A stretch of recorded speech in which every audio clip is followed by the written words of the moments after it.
ఇప్పుడు మొబైల్ ఫోన్లే మన గుర్తింపు. బ్యాంక్ ఖాతాలు వ్యక్తిగత సమాచారానికి ఒక రిపోజిటరీగా మారాయి. అందుకే హ్యాకర్లు స్మార్ట్ ఫోన్లను హ్యాక్ చేయడానికి ఎదురు చూస్తున్నారు.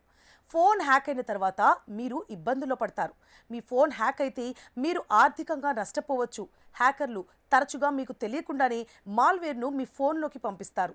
కానీ మీరు శ్రద్ధ వహిస్తే కొన్ని సంకేతాలను వెతకడం ద్వారా మీరు సైబర్ ట్రాప్లను గుర్తించవచ్చు.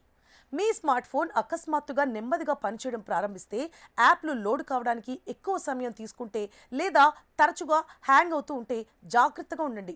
ఇది మాల్వేర్ లేదా స్పైవేర్ మీ ఫోన్ లోపల దాగి ఉందని, సిస్టమ్ పవర్, డేటా రెండింటినీ తొలగిస్తున్నట్లుగా సంకేతం కావచ్చు.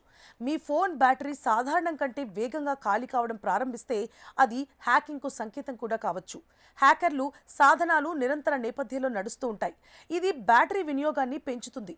మీ మొబైల్ డేటా ఎటువంటి కారణం లేకుండా త్వరగా అయిపోతూ ఉంటే లేదా మీ ఇంటర్నెట్ వినియోగం అసాధారణంగా పెరిగితే మీ ఫోన్లోని యాప్ లేదా స్క్రిప్ట్ బ్యాక్గ్రౌండ్లో డేటాను పంపే అవకాశం ఉంది. ఇది స్పైవేర్ పని కావచ్చు. మీ ఫోన్లో పాపప్లు లేదా వింత ప్రకటనలు కనిపిస్తూనే ఉంటే మీరు ఏ యాప్లను తెరవకుండానే యాడ్వేర్ లేదా మాల్వేర్ను ఇన్స్టాల్ చేసి ఉండవచ్చు.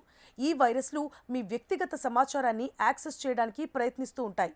మీకు తెలియకుండానే మీ ఫోన్లోని నెంబర్ నుండి కాల్స్ లేదా తెలియని సందేశాలు వస్తున్నట్లయితే మీ ఫోన్ పూర్తిగా హ్యాక్ అయిందని చెప్పడానికి ఇది అత్యంత తీవ్రమైన సంకేతం. అటువంటి పరిస్థితుల్లో ముందుగా మీ ఫోన్ నుండి అన్ని అనుమానాస్పద యాప్లను తీసేయండి.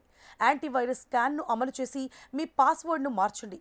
సమస్య కొనసాగుతూనే ఉంటే ఫ్యాక్టరీ రీసెట్ చేయడం ఉత్తమం.